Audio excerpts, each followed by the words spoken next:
sẽ xin được nhỉ na nhỉ nó lái nè bây giờ tục cú đi nó đi đó thì sẽ chúng mua sữa đi mua được cái đấy thì mua phải đâu này chỗ nhà cái đi ở đi cú thì sao tao cho một đi nó lái nè mà chẳng là nó nè lúc bé liền thì bé này thì cũng hoa lửa nè bây giờ thì từ từ sao tao về mà chẳng nè mua được cái đấy nè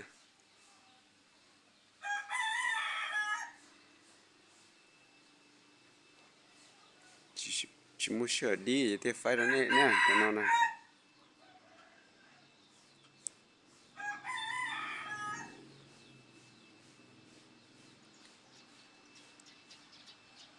cái gì tụi cũng không đi nè nè tụi nó nè